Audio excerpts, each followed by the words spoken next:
Olá, bom dia. Daremos início à aula de biologia, a aula de número 9, onde o nosso assunto hoje serão as doenças causadas por bactérias. Então, a primeira doença é a cólera. A cólera é uma doença bacteriana infecciosa intestinal aguda, transmitida por contaminação fecal, oral, direta ou pela ingestão de água ou alimentos contaminados. Frequentemente, a infecção é assintomática ou causa diarreia leve. Pode também se apresentar de forma grave, com diarreia aquosa e profusa, com ou sem vômito, dor abdominal e cãibras. O agente etiológico. A bactéria causadora é o Vibrião colérico, ou Vibrio cólera, nome científico, né? Em forma de vírgula, móvel, que se desenvolve no intestino humano e produz a toxina responsável pela doença. A transmissão. O agente etiológico da cólera é encontrado nas fezes das pessoas infectadas, doentes ou não, aquelas que apresentam sintomas ou que não apresentam sintomas. Um homem, único reservatório do vibrião, chega a eliminar 10 milhões de bactérias por grama de fezes. O contágio é direto pela água e pelos alimentos contaminados. As moscas e outros insetos podem funcionar como vetores mecânicos, transportando o vibrião para a água e para os alimentos. A prevenção, ou seja, a profilaxia da cólera, feita por medidas básicas de higiene, como, por exemplo, lavar as mãos com água e sabão sempre que se preparar qualquer alimento, antes das refeições, após o uso do sanitário, após trocar fraldas e após chegar da rua. Desinfetar com água sanitária, pias, lavatórios e vasos sanitários. Usar sacos de lixo nas lixeiras e mantê-las tampadas.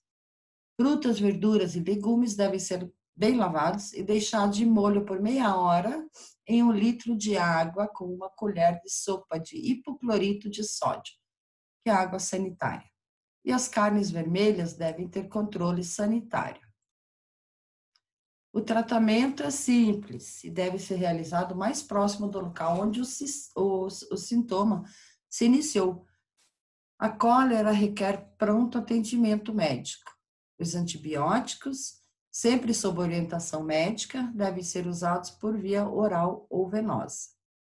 É importante que a hidratação se inicie o mais rápido possível. O soro por via oral deve ser dado enquanto se providencia o atendimento médico. São muito importantes as campanhas educativas de higiene pessoal entre as populações mais carentes. Uma observação importante é que a temperatura baixa, por exemplo, na geladeira, não mata o vibrião. Ele se conserva bem no gelo. E todo medicamento deve ser apenas consumido sob orientação médica. A segunda doença é a hanseníase, também é chamada de lepra. É uma das doenças mais antigas que conhecemos, sendo que alguns registros datam de 600 anos antes de Cristo. É uma doença crônica e infecto-contagiosa causada por uma bactéria chamada Mycobacterium lepra, que é o agente etiológico, que afeta pele e nervos periféricos. Como consequência, a doença leva a lesões na pele, com alterações na sensibilidade e também a problemas relacionados com a força muscular. Se não tratada precocemente, pode levar a complicações graves e muitas vezes incapacitantes. Então, aqui a gente tem uma pessoa com lepra, né? A gente percebe essas manchas na pele. Muitas vezes essa doença, ela corrói partes inteiras, assim, por exemplo, o nariz. A transmissão, o bacilo de Hansen destaca-se por ser capaz de infectar uma grande quantidade de indivíduos. Entretanto, poucos dos afetados realmente adoecem, o que significa que ele apresenta baixa patogenicidade. A doença é transmitida de uma pessoa para outra quando o doente elimina o agente causador, principalmente por meio das vias aéreas superiores ou através do contato físico. O contato com o doente deve ser direto e prolongado para que ocorra a transmissão. Então, não é tão contagioso assim, né? Como a gente vê com o coronavírus.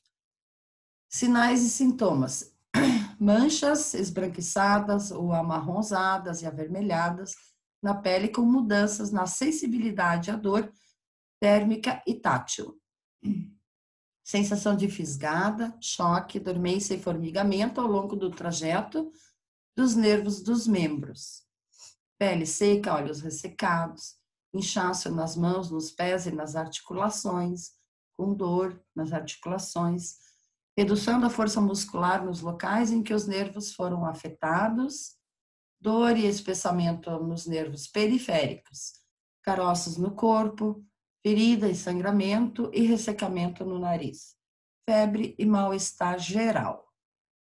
O tratamento da hanseníase atualmente já possui cura, né? No passado, o doente era isolado da sociedade e a doença é considerada um castigo, sendo associada ao pecado e à impureza. Hoje, no entanto, isso mudou e o paciente pode seguir seu tratamento em casa. O tratamento da hanseníase é feito por meio da poliquimioterapia, que consiste na associação de vários antimicrobianos. Esse tratamento é feito gratuitamente pelo Sistema Único de Saúde e o paciente não fica internado. Ele garante a completa cura da doença. A prevenção da hanseníase baseia-se em medidas básicas de higiene, lavagem de mãos e aplicação da vacina BCG em todas as pessoas que compartilham o mesmo domicílio com o portador da doença. Terceira doença, tuberculose. É uma doença infecto-contagiosa desencadeada por uma bactéria conhecida como bacilo de Koch. Transmitido pelo ar, esse problema de saúde afeta principalmente os pulmões, provocando sintomas como tosse, que pode permanecer por 3 semanas ou mais, febre e fadiga. A tuberculose é uma doença causada pelo Mycobacterium tuberculosis, ou bacilo de Koch, né? Que pode afetar vários órgãos do nosso corpo. Apesar de também acometer outras partes, que é a forma extrapulmonar, essa doença infecto-contagiosa geralmente afeta os pulmões, que é a forma pulmonar. As formas extrapulmonares normalmente comprometem ossos, o intestino, olhos, pele e sistema nervoso. Por exemplo, e são mais comuns em pessoas com HIV, as quais apresentam seu sistema imune comprometido. A transmissão acontece quando uma pessoa saudável inala gotículas com o bacilo de Koch proveniente de uma pessoa doente, que ao tossir, espirrar ou mesmo falar, elimina os bacilos. Vale destacar que nem todas as pessoas que são expostas à bactéria causadora da tuberculose infectam-se. Fatores como o local onde a exposição ocorreu e o tempo de exposição podem afetar a transmissão da doença. A tuberculose afeta principalmente os pulmões, desencadeando sintomas como tosse, né, a qual pode ser com ou sem catarro. Sudorese noturna, febre vespertina, fadiga, perda de peso e dor torácica.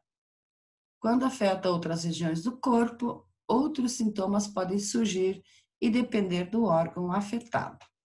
A prevenção é feita também através da vacina BCG, recomendada para aplicação no primeiro mês de vida da criança. A vacina diminui as chances de desenvolver formas graves da doença, como a meningite tuberculosa, mas não é eficaz contra a tuberculose pulmonar. Outra forma é através da prevenção secundária com isoniazida, medicamento, né? O tratamento da tuberculose é baseado no uso de antibióticos. O tempo é variável, por no mínimo 6 meses, e tomada dos comprimidos diariamente.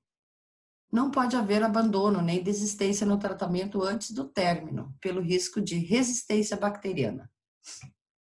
A bactéria vai se tornando Não é que ela vai se tornando resistente. Existe uma população onde tem bactérias resistentes e outras menos resistentes. Se interromper o tratamento antes, as bactérias resistentes vão se reproduzir e produzir uma população de bactérias resistentes. Então, todo medicamento, todo antibiótico deve ser tomado no tempo certo. O uso de medicamentos inalatórios e ajuste da alimentação são complementos importantes para a melhora da qualidade de vida nesse período. A leptospirose é uma doença infecto-contagiosa ou infecciosa provocada pela bactéria Leptospira interrogans, que é o agente etiológico. É considerada uma zoonose e ocorre no mundo inteiro, exceto nas regiões polares. A predominância por regiões pouco desenvolvidas, com saneamento básico precário, com proliferação de roedores, ou seja, os ratos, né? Os reservatórios são roedores, cães, gatos, bois, cavalos, cabras, ovelhas. Os animais domésticos, como cães e gatos, mesmo vacinados, são portadores e podem eliminar a bactéria junto com a urina. A transmissão. A doença pode ser transmitida através da urina de animais e da água e alimentos contaminados. Os roedores são os principais transmissores da doença para o homem, pois estão em grande quantidade nas cidades e próximos dos habitantes. Ao ser eliminada pela urina, a bactéria sobrevive em solos úmidos ou águas que possuem pH neutro, em torno de 7, ou alcalino, de 7,1 a 14. A bactéria penetra pela pele e mucosas, como dos olhos, do nariz e da boca. Não há comprovação de transmissão de pessoa a pessoa. No Brasil, a transmissão ocorre principalmente após enchentes, onde há contato com água contaminada com a urina de ratos. A doença pode ser assintomática. Eu fiz um errinho. Quando há manifestação dos sintomas, a doença pode regredir espontaneamente de 3 a 7 dias sem deixar sequelas. Os sintomas principais que se apresentam em 90% dos pacientes são a febre alta com calafrios, dor de cabeça e dor muscular. Em torno de 15% dos casos, há evolução para a fase tardia, com manifestações graves e letais, incluindo hemorragias, complicações renais, terpor e coma.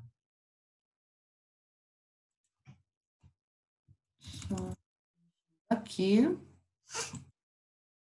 tratamento é feito à base de antibióticos para que a doença não evolua para uma forma grave. Outra medida importante é a hidratação do doente. Não deve ser administrados medicamentos que contenham ácido acetilsalicílico, o AS, porque pode aumentar o risco de sangramento. Pacientes que desenvolvem meningite ou icterícia devem ser internados. Meningite é quando as meninges, né, que são as membranas que envolvem nosso cérebro, nosso sistema nervoso, são afetados. As formas graves, né, as complicações renais, daí, também necessitam de tratamento intensivo no hospital. A prevenção da doença. Para prevenir, devemos evitar entrar em águas potencialmente contaminadas, provenientes de enchentes. Melhorar as condições das regiões periféricas das grandes cidades, promovendo a coleta de lixo regular e o funcionamento de rede de esgotos e de drenagem de água pluvial.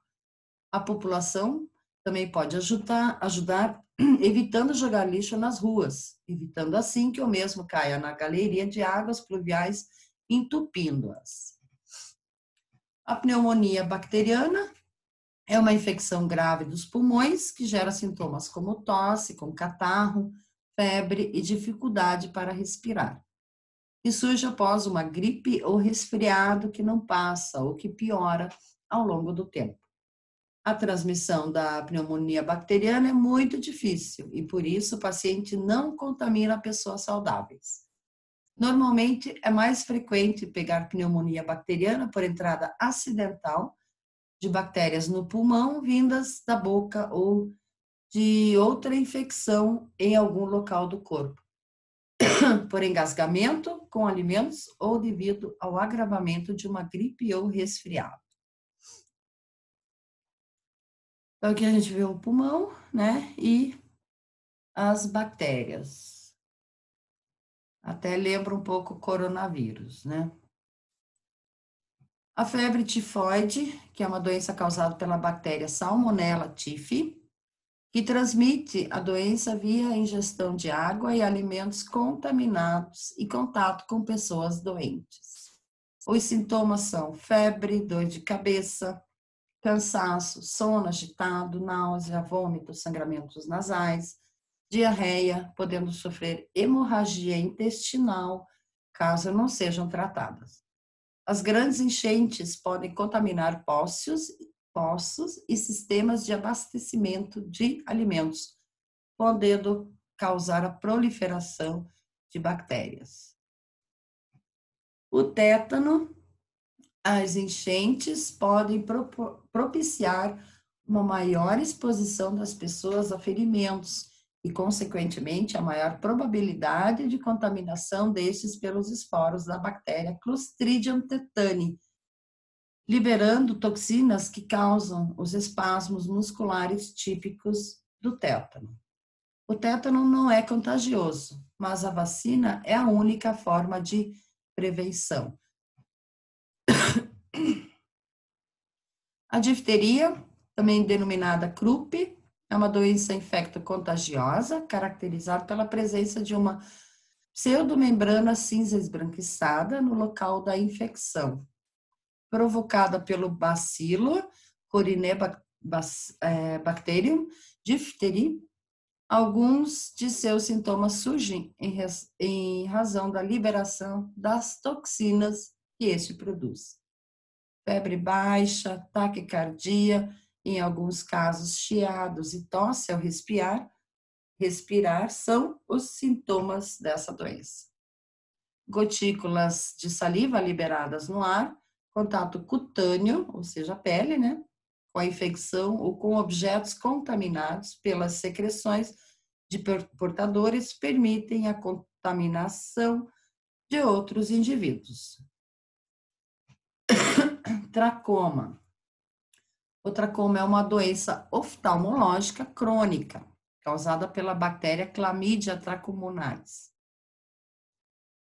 A contaminação se dá a partir do contato desta região com a secreção dos olhos de pessoas acometidas, seja por meio das mãos ou objetos, como instrumentais oftalmológicos não esterilizados e toalhas.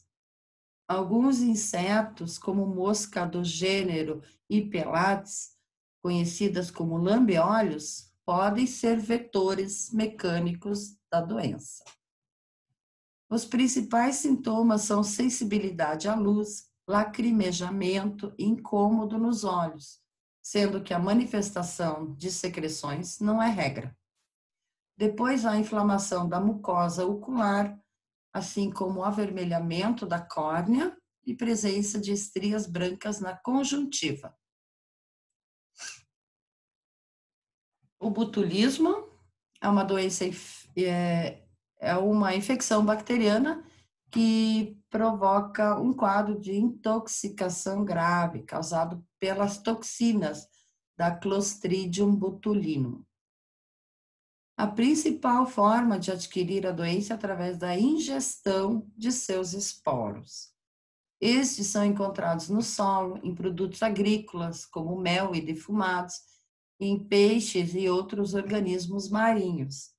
Além disso, alimentos enlatados, em vidros ou embalados a vácuo, conservas e embutidos, também são locais em que podem ser encontrados esses esporos, principalmente se preparados em condições de higiene precária. Isso porque tais ambientes costumam ser pobres em oxigênio, sendo um bom local para a incidência desse bacilo anaeróbico. A bactéria que é anaeróbica, ela não necessita de oxigênio, tá? Ela morre na presença de oxigênio. Os sintomas: tontura, a visão dupla, boca seca, aversão à luz, queda da pálpebra e dificuldade para urinar e evacuar são os principais sintomas. Dependendo da quantidade de esporos ingeridos, dificuldades de falar, engolir e se locomover podem se manifestar. E para finalizar, a coqueluche, também conhecida pelos nomes pertussis, tosse comprida, tosse com guincho e tosse espasmódica. É uma doença bacteriana que atinge o sistema respiratório, cujas complicações são convulsões, pneumonias e encefalopatias. Podem levar o indivíduo a óbito. Causada pela Bordetella pertussis e Bordetella parapertussis. É disseminada por meio de gotículas e aerosóis de saliva e no organismo lesa os tecidos da mucosa. Seu período de incubação varia entre 5 e 21 dias. Ok, muito obrigada. Encerrando a aula.